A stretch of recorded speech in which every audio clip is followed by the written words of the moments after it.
admission office untuk pendaftaran rawat inap. Atau kadang kalian kalau mau menemukan, nggak ada ya pendaftaran rawat inap, tulisannya cuma ruang admisi. Nah, yaitu ada juga rumah sakit yang menulisi ruang admisi atau pendaftaran admisi, ada juga yang seperti itu. Oke, berarti itu untuk mendaftar pasien rawat inap. Gitu. Oke, saya lanjutkan.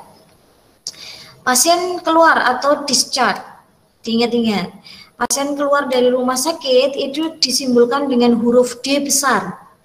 Nah, ini yang perlu kalian ketahui, karena huruf D besar ini nanti akan jadi rumus di indikator rawat inap. Jadi nanti kalau sudah nyampe indikator rawat inap, ketemu rumus D, saya tidak akan pernah menerangkan lagi. D itu adalah pasien keluar, tidak. Tapi sudah saya terangkan di hari ini. Jadi nanti silahkan diingat-ingat gitu, nggih. Jadi pasien keluar atau nama lainnya discharge atau disimbolkan dengan D itu berarti proses resmi pasien itu keluar dari rumah sakit setelah mendapatkan pelayanan.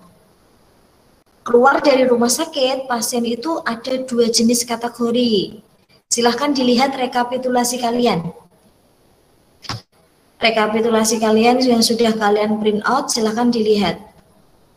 Cara pasien keluar di situ ada di kolomnya paling di atas itu. Cara pasien keluar itu ada 2 jenis, hidup dan mati. Kalau hidup itu caranya ada banyak. Oh, dia pulang hidup dengan BP.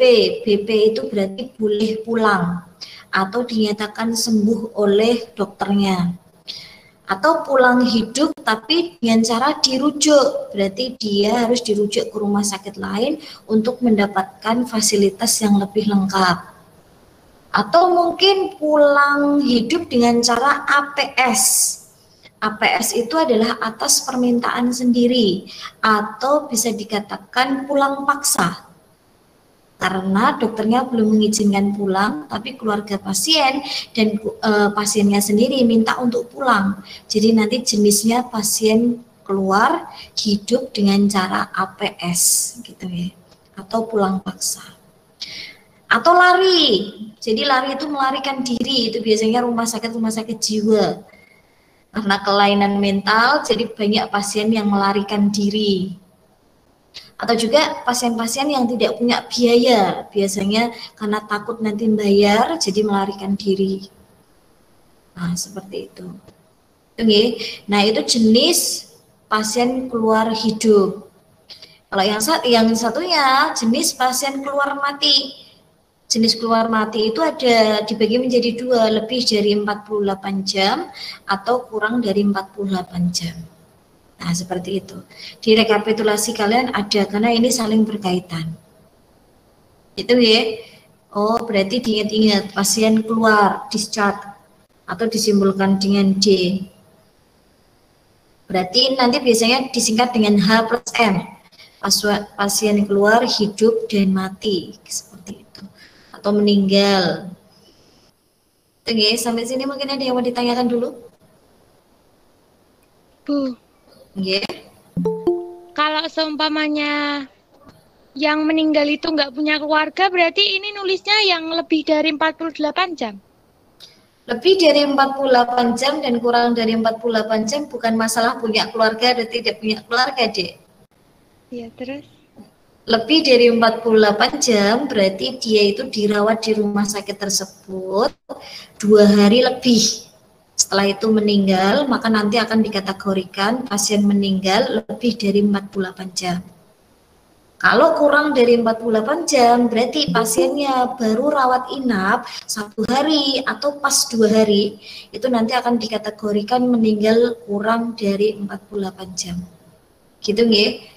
Kalau untuk pengertian lebih lanjutnya nanti ada di statistik kematian itu. Gitu. Di pertemuan berapa itu habis UTS. Seperti itu ya.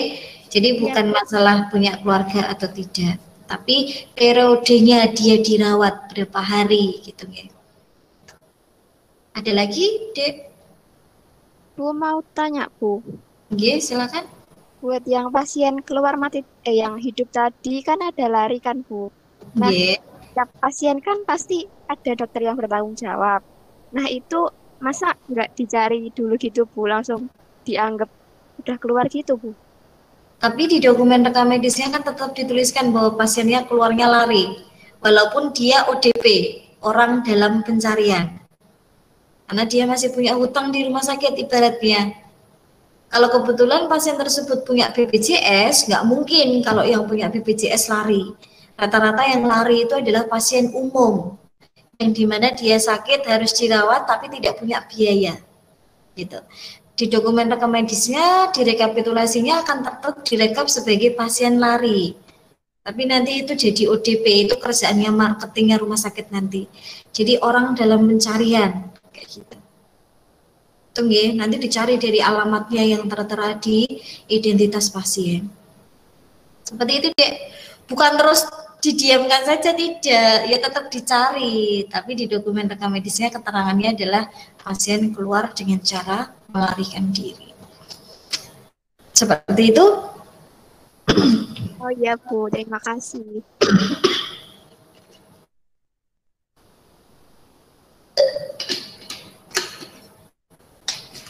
Ada pertanyaan lagi? Nggak ada, saya lanjutkan. Iya, Tempat tidur, tempat tidur tersedia atau disimpulkan dengan A. Dari kalimat mana Bu dia disimpulkan A? Available bed. Jadi tempat tidur tersedia, nama lainnya bisa bed count, available bed atau bed complement. Nah, disimpulkan dengan huruf A besar. Jadi nanti kalau ketemu rumus A besar, jadi kalian harus sudah bermindset A besar tempat tidur tersedia. Gitu. Apa tuh kategori tempat tidur tersedia? Yang tersedia di bangsal perawatan. Ingat-ingat gitu. Jadi yang dihitung tempat tidur tersedia itu hanya yang di bangsal. Kalau rumah sakitnya punya 20 bangsal Bu, ya berarti kita jumlahkan dari bangsal melati, jumlahnya misalkan 20, mawar 20, berarti 40 sampai semua bangsal yang ada di rumah sakit tersebut. Gitu. Jadi yang dihitung hanya yang ada di bangsal perawatan. Itu ya. Terus tempat tidur yang tidak dihitung mana saja Bu? Ada di poin berikutnya. Ini contoh-contoh tempat tidur yang tidak dihitung sebagai tempat tidur tersedia. Ada tempat tidur yang di recovery room. Recovery room itu ruang pulih sadar. Jadi ruangan yang dimana di situ digunakan oleh pasien setelah dilakukan tindakan operasi, tapi masih ada obat bius. Jadi pasiennya belum sadarkan diri. Jadi setelah operasi nanti ada diletakkan di ruang recovery room dulu sampai pasien itu sadar. Nah, tempat tidur yang ada di recovery room tersebut itu tidak terhitung sebagai tempat tidur tersedia karena termasuk ruang tempat tidur yang digunakan oleh semuanya yang melakukan tindakan. Gitu. Ruang persalinan ini juga tidak terhitung karena ruang persalinan itu termasuk ruang tindakan untuk persalinan saja.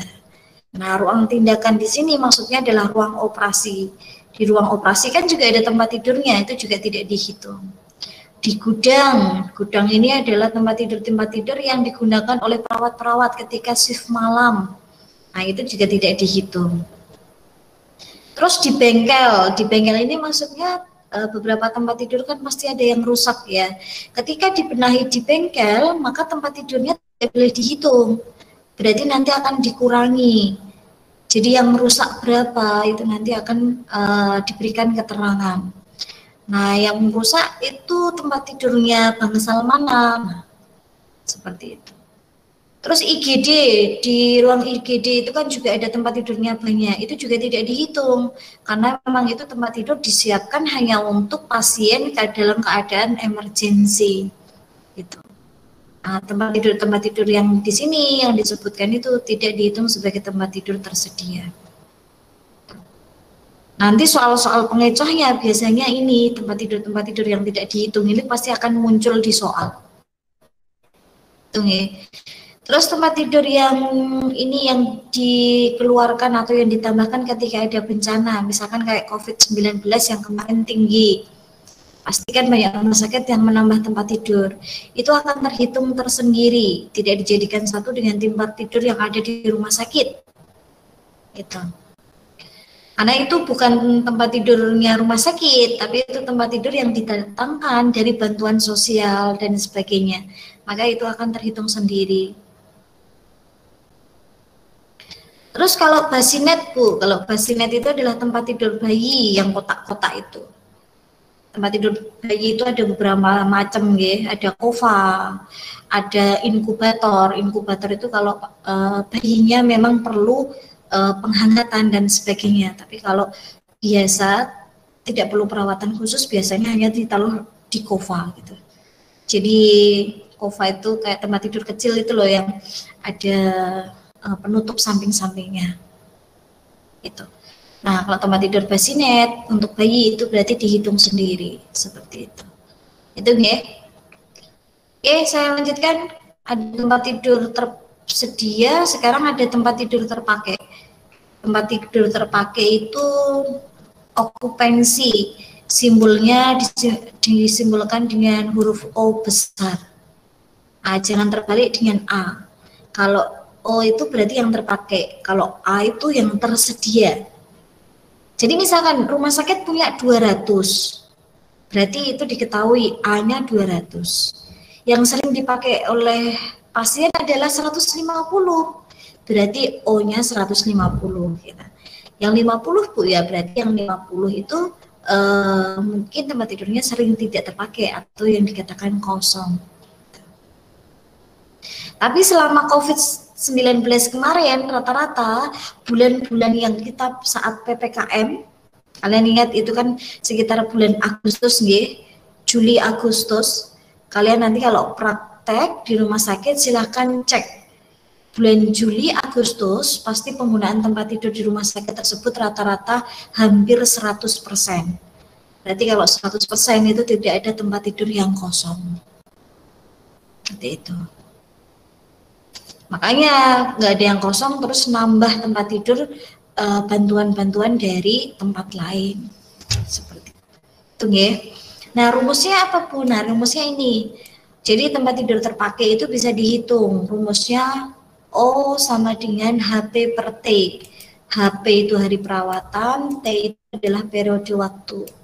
Nanti HP dan T akan dijelaskan di slide-slide berikutnya. Seperti itu. Nah, silakan mulai dicatat atau bisa. Terus kalau ini hanya pengunjung rumah sakit itu berarti semua pasien yang baik daftar di rawat jalan maupun rawat inap dan gawat darurat. Jadi semuanya itu dikatakan pengunjung rumah sakit. Nah, ini banyak mahasiswa yang sering salah. Pengunjung apa Dek? Itu Bu yang datang menjenguk, bukan. Jadi pengunjung di rumah sakit itu adalah semua pasien, baik yang daftar di rawat inap, rawat jalan maupun gawat darurat. Hitung ya. Terus lanjut, pasien rawat inap, nama lainnya adalah inpatient. Diingat-ingat nggak ini? Karena kadang mahasiswa banyak sekali yang mengartikannya secara teks. In, masuk. Patient adalah pasien, pasien masuk. Nah, salah. Karena pasien masuk itu tidak ada nama lainnya. Tadi kalian perhatikan tadi ada pasien masuk kan tidak ada nama lainnya gitu. Jadi inpatient ketika kalian menemukan jurnal-jurnal berbahasa Inggris, maksudnya di situ adalah pasien rawat inap. Nama lainnya adalah inpatient. Makanya ketika tidak belajar gitu ya, nanti salah arti ini. Kalau pasien rawat inap inpatient, pasien rawat jalan itu nama lainnya adalah outpatient. Nah, ini yang sering mahasiswa salah. Out keluar, patient adalah pasien. Pasien keluar berarti Bu, salah. Padahal kalian tahu sendiri pasien keluar tadi nama lainnya adalah discharge atau disimbolkan dengan huruf D besar. Gitu ya. Kalau outpatient yang di sini itu adalah nama lain dari pasien rawat jalan. Jadi pasiennya sendiri ketika dia daftar di rawat jalan, oh berarti nama lainnya dia adalah outpatient. Kalau pasien yang daftar di rawat inap, berarti dia adalah inpatient. Proses dia daftar di rawat jalan namanya kunjungan gitu ya. Tapi kalau pasien rawat inap, proses dia daftar di rawat inap namanya proses admission. admisi atau admission. Nah, jadi harus sudah sudah tahu bedanya. Oh, rawat jalan seperti ini, rawat inap seperti ini. Gitu. Itu nih. Jadi nanti ketika ada di rumah sakit, ketika kalian menemukan kalimat-kalimat yang kalian belum paham gitu, langsung ditanyakan saja nanti daripada salah. Maksudnya apa Bu? Gitu. Itu nih. Oke. Lanjut ke sensus. Kalian mungkin sering dengar sensus, tapi sensusnya adalah sensus penduduk. Kalau sensus penduduk itu berarti sensus yang digunakan untuk menjumlahkan penduduk, gitu kan? Nah, kalau sensus yang di rumah sakit berarti digunakan untuk menjumlahkan pasien. Nah, nanti digunakan untuk menjumlahkan pasien. Dia memiliki waktu, gitu ya. Waktunya berapa hari? Dia sesuai dengan periode waktu. Kalau mau ngerekap hari ini, tanggal hari ini, tanggal 24 September, berarti nanti ya kita rekap hari ini. Nanti jamnya kalau rawat inap itu harus tengah malam. Tapi kalau rawat jalan, cukup setelah tutup pendaftaran langsung bisa kita buat sensus harian rawat jalannya. Itu ya, saya lanjutkan langsung di sensus harian rawat inap. Nah, sensus digunakan untuk menjumlahkan, dibuatnya adalah setiap hari yang dijumlahkan adalah pasien rawat inap, maka sering disebutlah SHRI. Kalau yang kalian pegang itu rekapitulasinya. Jadi yang rekap itu adalah kita, seorang rekam medis. Tapi kalau yang membuat sensus harian rawat inapnya, yang membuat adalah perawat yang ada di Bangsal. Diingat-ingat ya. Jadi rekam medis nggak buat Bu, tidak. Karena yang mengetahui jumlah pasien itu pindah kemana, dipindahkan kemana, itu adalah perawat Bangsal. Jadi yang membuat sensus perawat Bangsal. Nanti setiap pagi kita sebagai analyzing reporting itu nanti akan muter di semua Bangsal untuk ngambil sensus. Kalau di rumah sakit tersebut ada 20 Bangsal, berarti kita nanti akan mendapatkan 20 sensus. Nah, nanti akan kita rekap satu-satu. Seperti itu. Itu ya. Nah, periode waktunya kapan Bu kalau rawat inap? Kalau rawat inap itu tutup bukunya tengah malam. Jam 23.59 atau 24.00. Jadi kalau belum jam itu kita bisa ngerekap nggak Bu? Nggak bisa. Kenapa Bu? Karena diindikasikan misalkan ada pasien yang datang dalam keadaan emergensi. Ternyata pasien itu ini harus rawat inap. Jamnya jam berapa? Jam 11.59 misalkan. Wah, 1 menit lagi kita sudah tutup buku padahal. Oke. Nah, itu tetap dimasukkan tanggal hari ini Bu? Iya. Jadi tetap dimasukkan tanggal 24. Nanti kalau pas sudah tutup buku, ada pasien yang masuk jam 12 malam lewat 5 menit. Karena semua Bangsal dan pendaftaran sistemnya sudah ditutup untuk tanggal hari ini, maka nanti akan pasien tersebut dimasukkan di tanggal berikutnya, yaitu tanggal 25 September. Kalau dari pendaftaran sana sudah memasukkan 25 September, di Bangsal juga harus menuliskan 25 September. Karena nanti kalau ada kesalahan, misalkan di pendaftaran nulisnya 24, di Bangsal nulisnya 25, nanti ada selisih lama dirawat pasien. Nah, seperti itu. Makanya disepakati semua rumah sakit itu menutup buku sensus harian rawat inap itu jam 23.59 atau 24.00. Gitu. Itu untuk sensus harian rawat inap. Nah, beda dengan rawat jalan.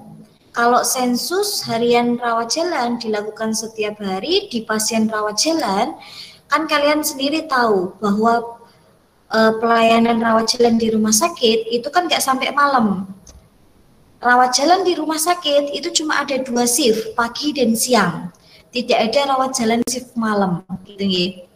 Nah, sampai siangnya ini biasanya pendaftaran di rawat jalan itu cuma sampai jam 5 sore. Berarti setelah jam 5 kita sudah bisa ya Bu merekap sensus rawat jalan, bisa. Gitu. Tapi kalau rawat inap tidak bisa karena tutup bukunya adalah jam tepat 12 malam. Gitu. Tapi kalau rawat jalan jam 5 pendaftarannya biasanya sudah selesai. Tapi kok lebih dari jam 5 masih ada pasiennya? Ya kalau pelayanannya tetap berjalan sampai dokternya menyelesaikan semua pasien yang sudah terdaftar. Nah, karena nanti sangat ini nggih, banyak sekali pasien yang marah-marah biasanya. Sudah daftar dari siang gitu nggih sampai malam, ternyata dokternya menggagalkan menggagalkan pelayanan poliklinik karena mungkin ada pekerjaan yang penting dan sebagainya. Nah itu nanti ketika 1-2 kali biasanya ditegur oleh rumah sakit karena yang rugi nanti rumah sakitnya, dapat komplain dari pasien dan sebagainya kayak gitu. Makanya perawat itu biasanya setiap hari nelponi dokter, Dok, jadi datang atau tidak? Nggih, ada 15 pasien yang sudah menunggu di rawat jalan. Gitu. Kadang ada yang jadwalnya jam 6, tapi datangnya jam 7 gitu ya. Nanti molornya sangat lama sekali. Nanti kalau pendaftaran tidak perlu nunggu pelayanan yang di situ, pulang duluan tidak apa-apa kalau jam kerjanya jam 7. Tapi kalau perawatnya harus menyelesaikan pelayanan sampai selesai dan dokternya. Gitu. Rawat jalan nanti yang direkap apa saja Bu ini? Caranya dia rujukan dari rumah sakit, dari klinik atau dari puskesmas. Jenis pasiennya, pasien lama atau pasien baru, gitu ya. Atau jenis pasien apakah dia menggunakan asuransi BPJS atau asuransi tidak menggunakan asuransi atau disebut dengan pasien umum. Terus umurnya berapa, diagnosa, tindakan, dan lain-lain. Nah ini yang direkap di sensus rawat jalan. Kalau di sensus rawat inap, yang direkap kalian sudah pegang semuanya. Pasien awal, pasien masuk, pasien pindahan, dipindahkan, pasien keluar hidup dan mati, gitu nggih. Lama dirawatnya pasien, cara bayarnya, kelas, dan sebagainya. Kalau untuk sensus rawat inap kan direkapitulasi yang sudah kalian pegang sudah ada.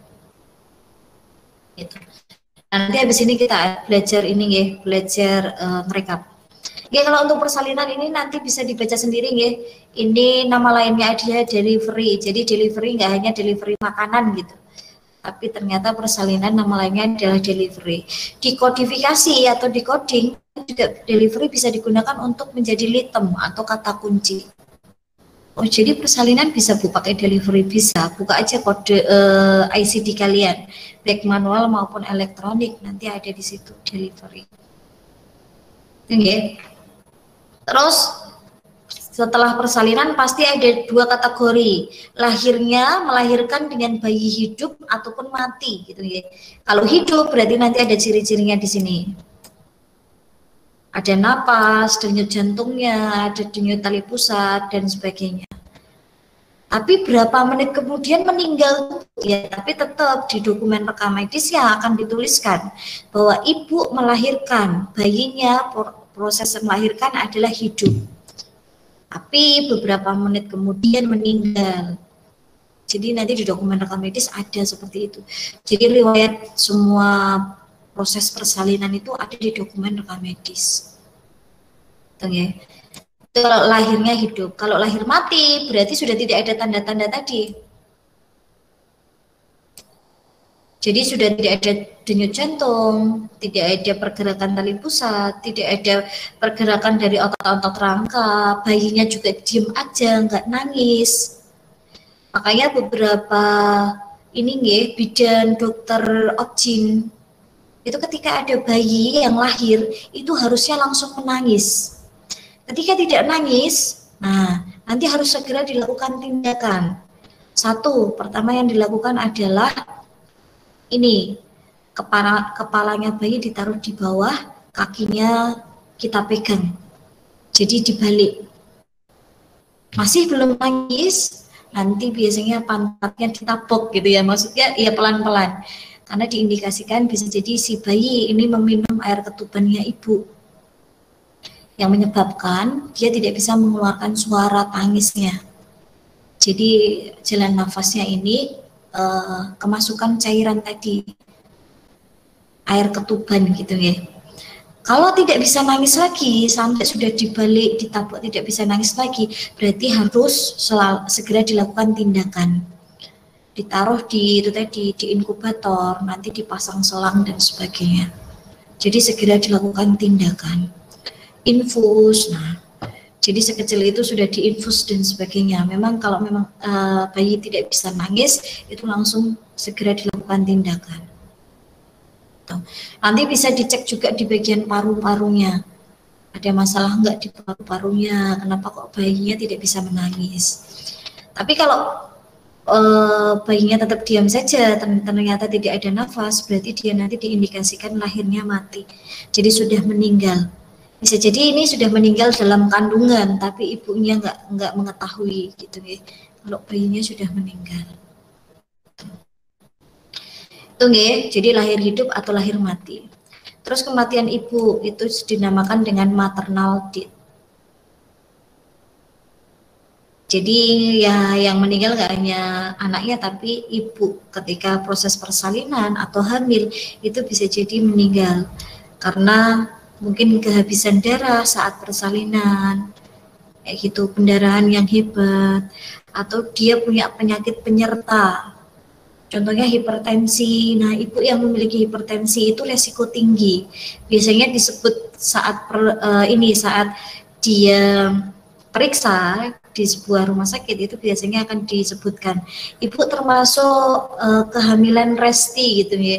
Resti itu memiliki resiko tinggi karena memiliki penyakit hipertensi gitu.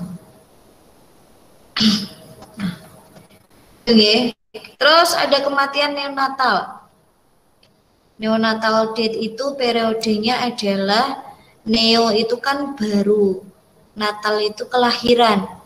Jadi ini adalah bahasa medis. Jadi kelahiran bayi baru lahir, tapi dalam keadaan meninggal. Jadi kematian neonatal itu periodenya berapa, Bu? Periodenya kan neo itu berarti baru lahir. Jadi dia terhitungnya dari sejak lahir sampai 28 hari ke depan. Jadi kalau dia meninggal di hitungan 1, 7, 1, 2, 3, 4 sampai 28 hari, maka dia termasuk neonatal death. Kematian neonatal. Di hari dia 17 hari, Bu, ya tetap masih masuk. Hitungnya 28 hari juga masih masuk. Tapi lebih dari 28 hari dia sudah tidak masuk ke neonatal death. Gitu. Itu ya. Nanti ini lebih jelasnya kita pelajari di statistik kematian. Periode ini nggak cuma diakui secara statistik ya, di coding nanti kalau kalian menemukan pengkodingan yang berhubungan dengan perinatal itu nanti atau coding bayi neonatal nanti ada periodenya. Ketika ngoding periode kematian bayi baru lahir atau neonatal berarti periodenya sejak lahir sampai 28 hari. Itu ya, di ICD kalian juga ada periodenya sama, diakui oleh semuanya. Terus kalau perinatal, Bu, kalau peri itu kan sekitar ya. Kalau kalian belajar terminologi medis, natal itu kelahiran. Berarti kematian bayi sekitar kelahiran ini dihitung dari masa hamilnya ibu. Nah, berapa, Bu, periodenya? Nah, ini. Periodenya 22 minggu masa kehamilan, 22 minggu kehamilannya ibu, sampai 7 hari dia lahir. Jadi masa perinatal. Nah, 22 minggu itu berarti kira-kira ibu tersebut hamil berapa bulan? 22 minggu itu berapa bulan, Dek? Dek. Bukan jalan 5.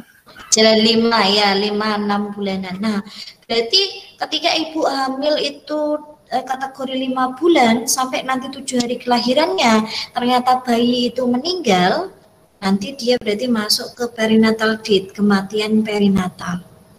Jadi misalkan bayinya di sini kehamilan ibu umur 7 bulan masih masuk perinatal.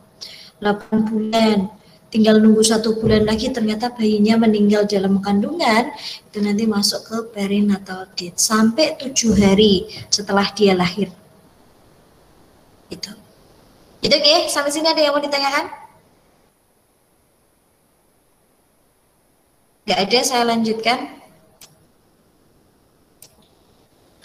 Sekarang lama dirawat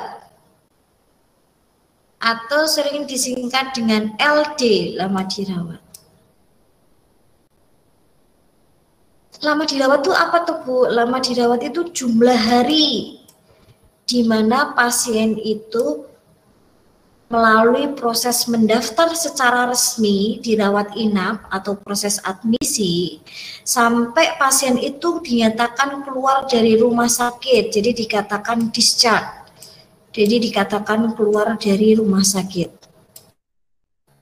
Makanya tadi saya sampaikan, kenapa kok SHRI itu ditutupnya jam 24.00 tengah malam, biar tidak ada selisih lama dirawat pasien. Karena ketika selisih lama dirawat pasien 1-2 hari, itu secara ekonomi nilai yang harus dibayarkan berbeda. Gitu. Jadi jangan sampai merugikan pasien. Ketika memang pasiennya adalah harusnya masuk di tengah malam tapi sudah lebih dari jam 12, maka akan kita masukkan ke tanggal 24 September. Tapi kalau pasien yang masuk jam 11.50, dia akan dihitung masuknya tanggal 23 September. Nah, di tanggal 23 September pasien tersebut nanti sudah akan dihitung LD-nya 1 hari. Walaupun 20 menit kemudian sebenarnya sudah tanggal 24. Gitu. Itu cara menghitung LD, karena memang harus hati-hati sekali menghitung lama dirawat pasien. Gitu. Nah, ada 2 rumus, Dik, perhatikan di sini. Pasien yang masuk dan keluar di bulan yang sama, itu rumusnya adalah tanggal keluar dikurangi tanggal masuk. Tanggal keluarnya pasien dikurangi tanggal masuknya pasien. Nah, itu catatannya ketika pasien yang masuk dan keluar di bulan yang sama. Gitu ya. Jadi kalau bulannya berbeda, Bu, kalau bulannya berbeda itu nanti pakai rumus yang bawah. Nggak bisa pakai rumus yang atas. Gitu. Nah, coba saya contohkan, dengarkan baik-baik. Misalkan kalau pasien masuk tanggal 10 September 2021. Keluarnya tanggal 24 September 2021. Berarti berapa lama dirawat pasien tersebut? 14 hari. 14 hari. Oke, pintar. 14 hari. 14 hari dapat dari mana, Dek? 24 dikurang 10. Oke, 24 dikurangi 10. Tanggal keluarnya dikurangi dengan tanggal masuknya. Berarti lama dirawat pasien tersebut 14 hari. Nah ini, makanya tadi, oh berarti rekap sensus saja selisih 1 salah semua. Iya, nanti kita belajar rekapnya gitu ya. Terus, kalau pasiennya ternyata masuk dan keluar di bulan yang berbeda. Nah, ini nggak bisa pakai rumus yang tadi, tapi harus pakai rumus yang dengan bulan yang berbeda. Rumusnya ini. Lama dirawat itu sama dengan jumlah hari pada bulan pasien masuk dikurangi dengan tanggal masuknya ditambah dengan tanggal keluar. Gitu. Nah, perhatikan, saya punya soal. Kalau misalkan nih pasien masuk tanggal 28 Agustus 2021, keluarnya tanggal 2 September 2021. Berapa lama dirawat pasien tersebut? Nah, kemarin kan sudah saya sampaikan kalau kalian belajar, silahkan kalau tidak hafal jumlah hari di setiap bulan, siap-siap tanggalan. Biar nanti kalau ada soal langsung cepat. Jumlah harinya Januari berapa, Agustus berapa gitu. Berapa lama dirawatnya, Dek? 5 hari. 5 hari dapat dari mana, Dek Fani? Karunia, Bu. Oh, karunia. Dek Karunia. Dapat dari mana, Dek Karunia? 31 hari dikurangi 28 ditambah 2. Iya, pintar. 31 dapat dari mana, Dek Karunia? Jumlah tanggal pada bulan Agustus. Jumlah hari. Iya, Bu. Maksudnya itu. Jumlah hari pada bulan pasien masuk tadi kan Agustus, berarti 31 dikurangi 28. Gitu ya. 31 kurangi 28 berarti 3, ditambah tanggal keluarnya 2, berarti 5 hari. Gitu. Nah, sampai sini ada yang mau ditanyakan dulu? Tidak ada. Kalau tidak ada, saya lanjutkan. Terus ada keterangannya di bawah, perhatikan di situ. Ketika ada pasien yang masuk dan keluar di hari yang sama, maka lama dirawatnya dihitung 1 hari. Nah, saya contohkan. Tanggal hari ini jam 8 pagi, 24 September jam 8 pagi, ada pasien yang datang untuk rawat inap. Tapi jam 12 siang ini nanti dia minta keluar. Gitu ya. Katanya sudah sembuh. Hanya beberapa jam sudah sembuh gitu ya. Nah, berarti dia termasuk pasien yang keluar di hari yang sama. Kalau kita mau pakai rumus, berarti tanggal masuknya 24 September. Tanggal keluarnya juga 24 September. 24 dikurangi 24, 0. Nggak bisa, lama dirawat tidak mengenal angka 0.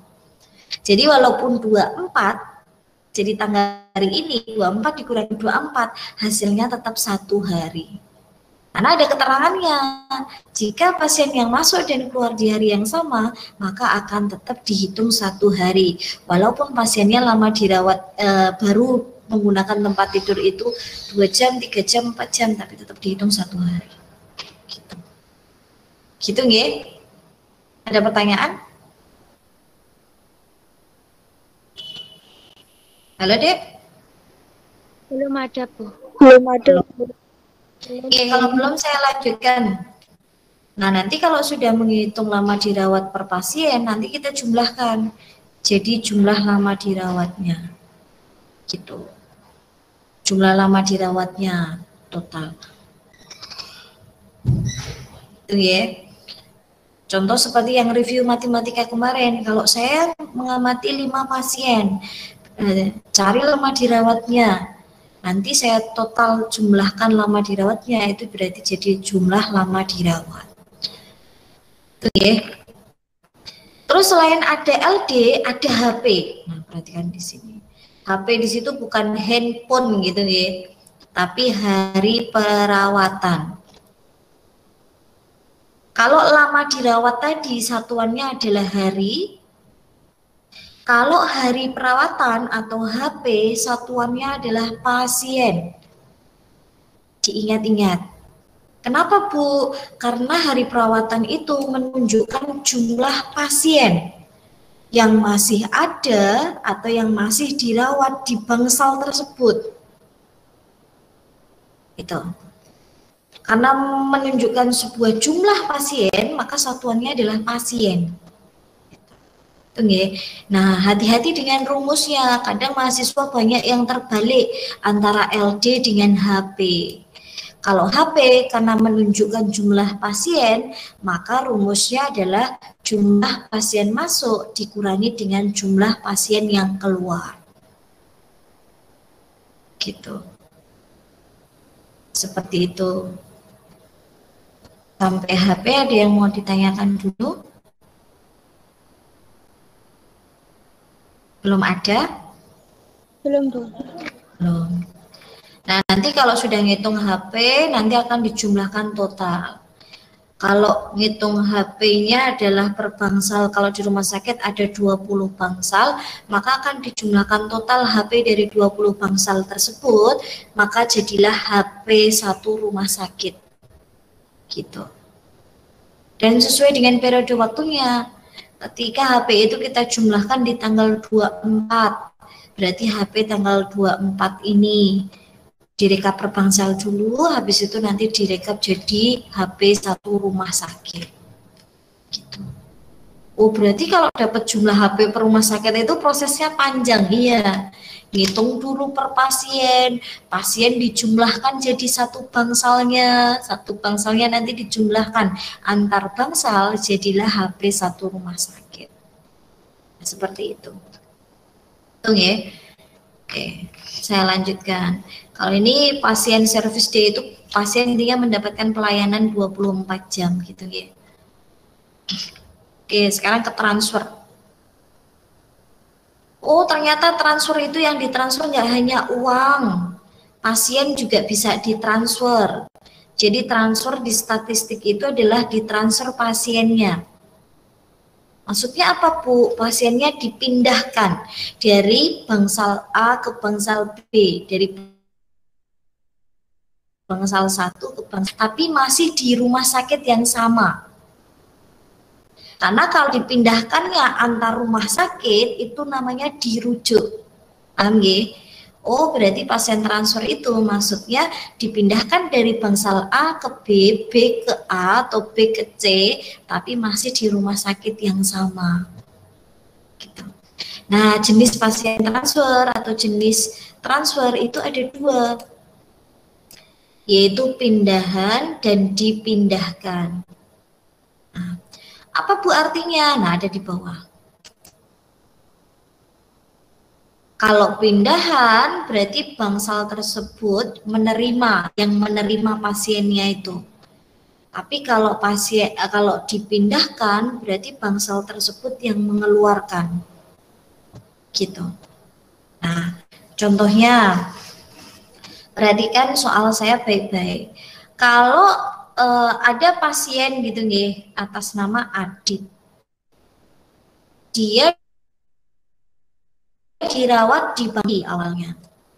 Tapi jam 12 siang pasien Adit ini minta pindah ke bangsal Mawar. Nah, pertanyaan saya, di bangsal Melati pasien Adit ini disebut dengan pasien apa? Halo? Pasien dipindahkan. Pasien dipindahkan, pinter.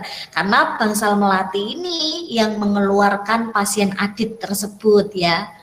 Makanya pasien Adit disebut pasien dipindahkan. Tapi kalau pertanyaan saya ganti. Pasien Adit di bangsal Mawar itu dikategorikan pasien apa? Pindahan. Pasien pindahan, karena pasien Adit tadi pindahan dari bangsal Melati. Nah, bangsal Mawar ini yang menerima. Gitu ya. Jadi pasien pindahan. Oke, sampai sini ada yang mau ditanyakan? Tidak ada, saya lanjutkan ke tahun kabisat. Diingat-ingat. Tahun kabisat itu adalah tahun yang ditambahkan 1 hari. Jadi nanti tahunnya ada penambahan hari, 1 hari di bulan Februari. Nah, di bulan Februari nanti ada penambahan yang biasanya 28 hari jadi 29 hari. Nah, ketemu tahun kabisat itu 4 tahun sekali. Jadi kalau mau mencari atau belajar kapan itu tahun kabisat, kapan itu bukan tahun kabisat, silahkan setiap tahun yang habis dibagi 4, maka tahun tersebut adalah tahun kabisat. Diingat-ingat deh. Nah, kalau tahun kabisat itu nanti jumlah harinya 35, tapi 366 karena ada penambahan 1 hari di bulan Februari. Tapi kalau bukan tahun kabisat, jumlah hari dalam 1 tahunnya itu 365 hari. Gitu. Tunggu ya. Coba dengarkan baik-baik, saya menyebutkan tahun, silahkan kalian sebutkan jumlah harinya berapa. Tahun 2017, jumlah harinya berapa berarti? Termasuk tahun kabisat atau bukan?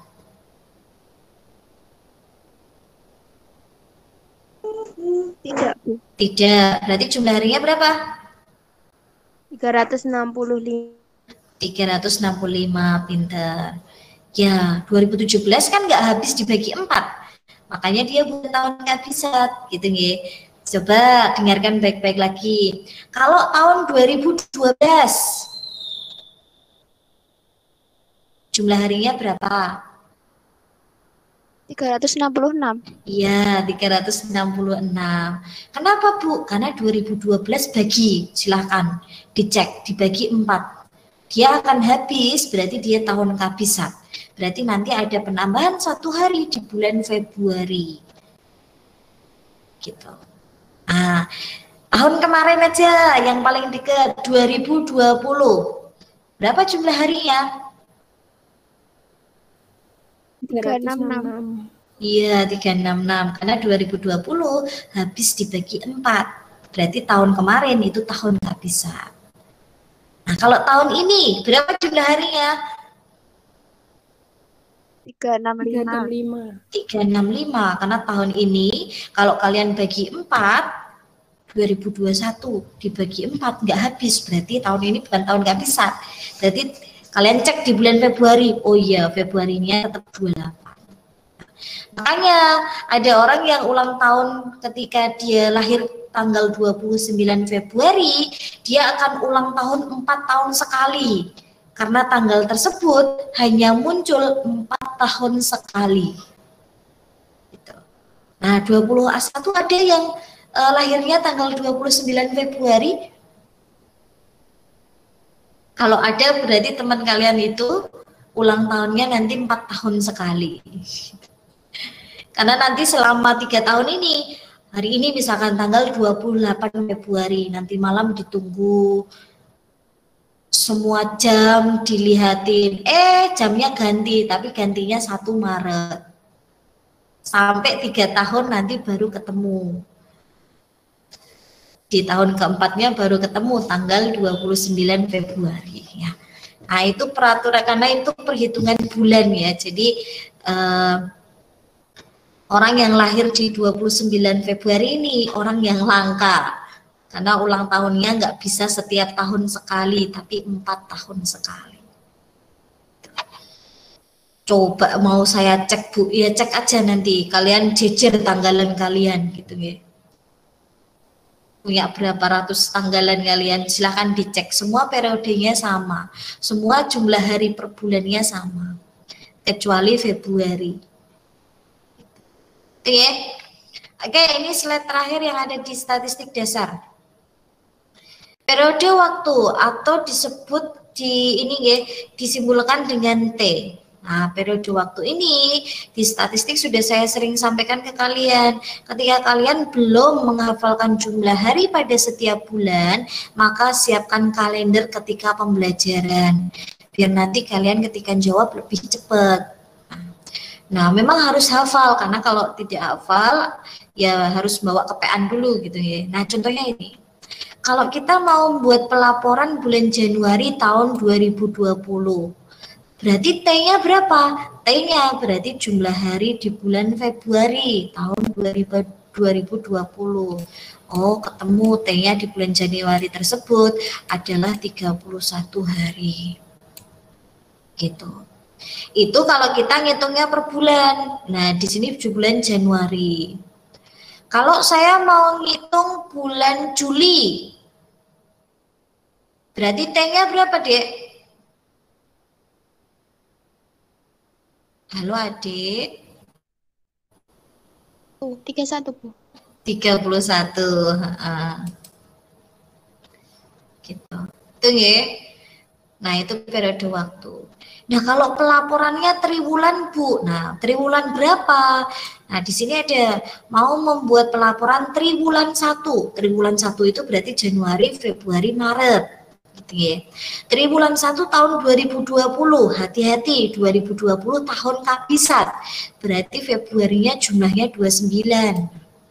Nah, berarti T-nya dijumlahkan. Bulan Januari 31, bulan Februarinya 29, Maretnya 31. Maka jumlah triwulan 1 T-nya adalah 91 hari. Gitu. Hitung ya. Nah, kalau hitungannya triwulan 2, Bu, ya silahkan dilanjutkan. April, Mei, Juni. Terus nanti ada Juli, Agustus, September.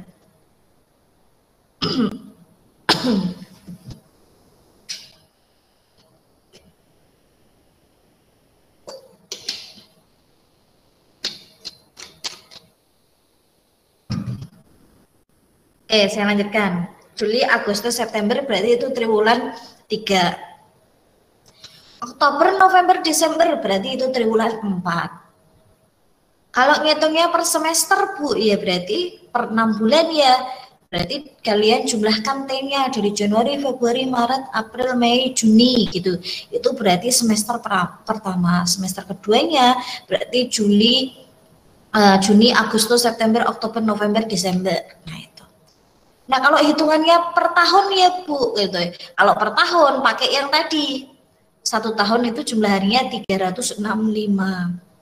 Kecuali tahun kabisat 366. Tapi kalau kalian mau kurang kerjaan menjumlahkan bulan Januari tambah Februari, Maret, April, Mei, ya nggak apa-apa. Mau ngecek, Bu, bener 365 apa enggak ya boleh-boleh saja.